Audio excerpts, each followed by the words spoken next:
السلام عليكم متتبعي قناة لمسة أريج، نتمنى تكونوا بخير وعلى خير إن شاء الله يا ربي، ويلقاكم لا فيديو نهار اليوم في أتم الصحة والعافية.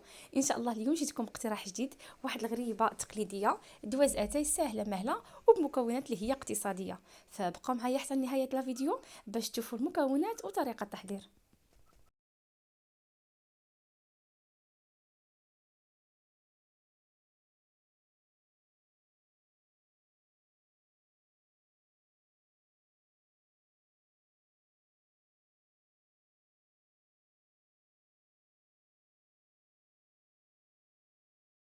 ونبداو على بركة الله بالمكونات وطريقة التحضير في نفس الوقت.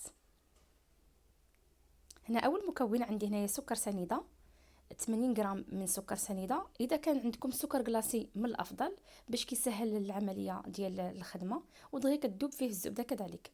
عندي هنا بالنسبه للزبده انا خدمت هنا لا مارك بونا، 125 غرام. فضروري هنا تكون بحراره المطبخ. دابا الحل بارد.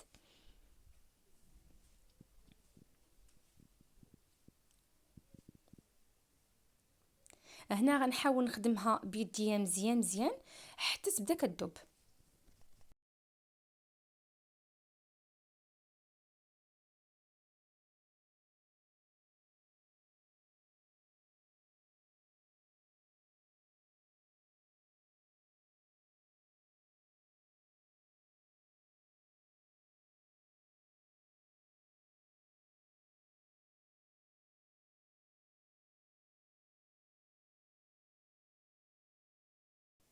في هذه الاثناء هذه غنضيف ليها 6 لتر من زيت المائده، وغنكمل ندلكها مزيان باش يذوبوا المكونات.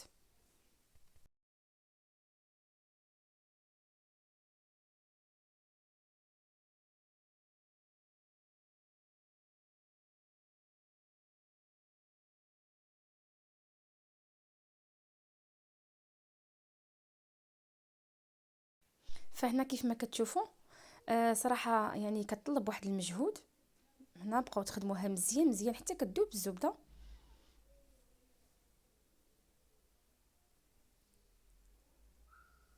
في هذه الاثناء هذه غنزيد 2 بيضات، كذلك من الافضل يكونوا بحراره المطبخ، وغنكمل العمليه. يعني نخدم هاد العناصر هادو جيدا حتى يولي لي الخليط متجانس.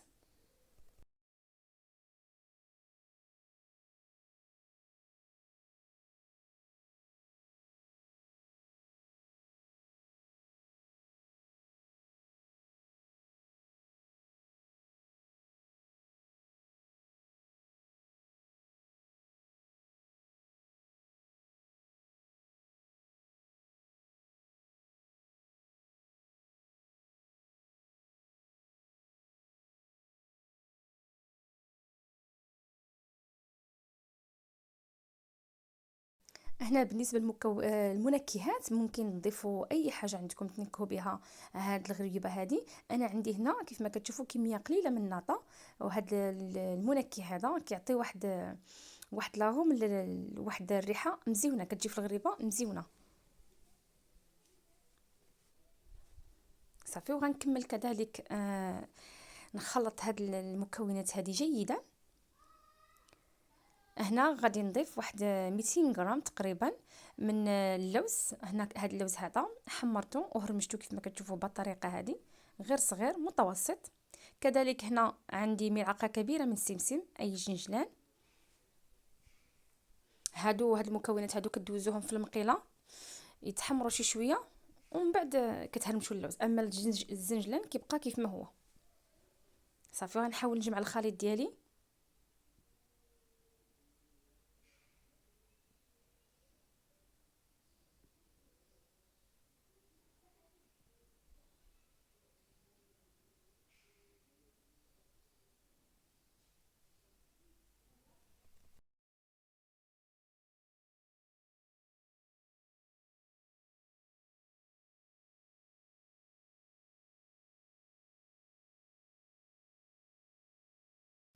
هنا بالنسبه للدقيق فغنقول لكم عينكم ميزانكم، حيت بالنسبه للزبده كاين النوع ديال الزبده اللي كتطلب الكميه اكثر ديال الدقيق. فهنا حتى كتبدا كتجمع لي العجينه ديالي.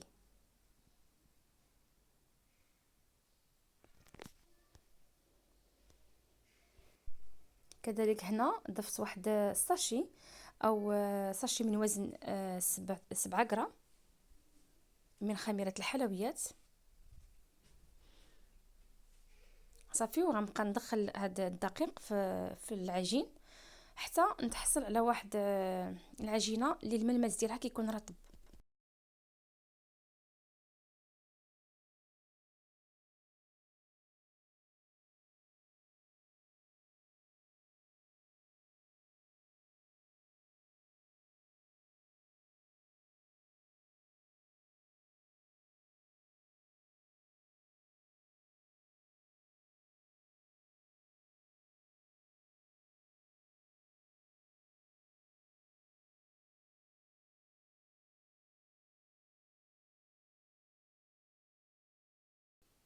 هنا بعد ما جمعت العجينه ديالي كيف ما كتلاحظوا فكتسهل عليا انني نشكلها كيف ما بغيت. انا كنجيب الصينيه اللي غندخلها الفرن، كنحط عليها ورق الزبده.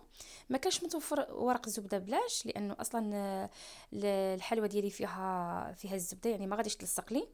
صافي، في هذه الاثناء هذه كنكون شعلت على الفران. هنا غنشكلها كويرات صغيره تكون بنفس الحجم.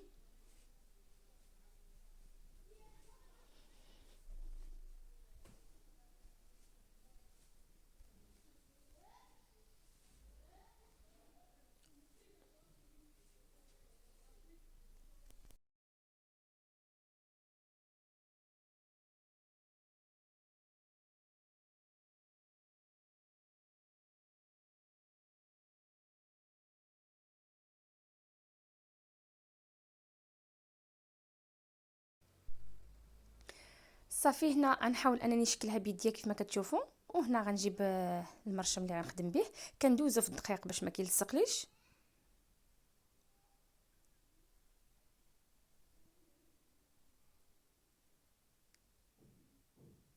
غنجيب حبه وغنحاول انني نطبعها بهذا المرشم. هذا ما كانش عندكم متوفر هذا المرشم هذا، ممكن انكم تستعنوا باي مرشم عندكم متوفر في الدار.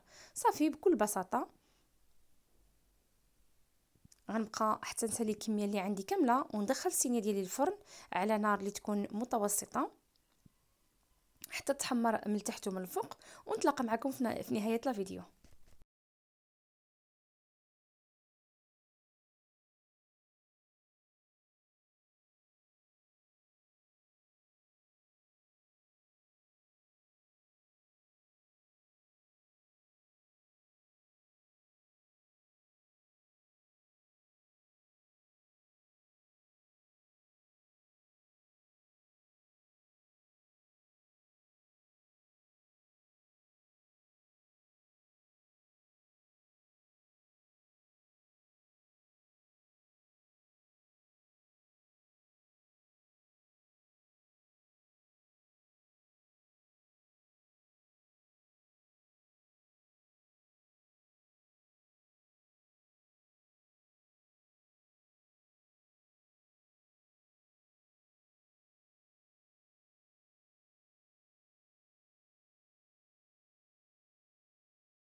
وهنا هذا هو الشكل النهائي ديال الغريبه ديالي كيف ما كتشوفوا.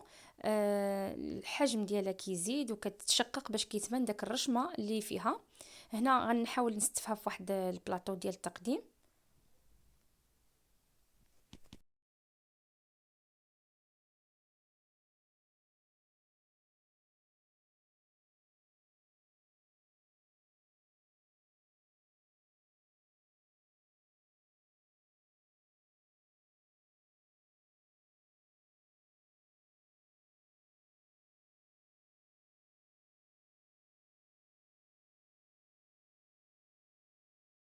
وبهذا كنكون وصلت لنهاية لا فيديو. كنتمنى انني نكون فتكم في هاد الوصفة هذه، وتكون المكونات سهلة واقتصادية ومتاحة للجميع. وكنتمنى لكم فرجة ممتعة، وكنشكركم بزاف على حسن المتابعة، وكنقول لكم تهلاو في راسكم، الى اللقاء.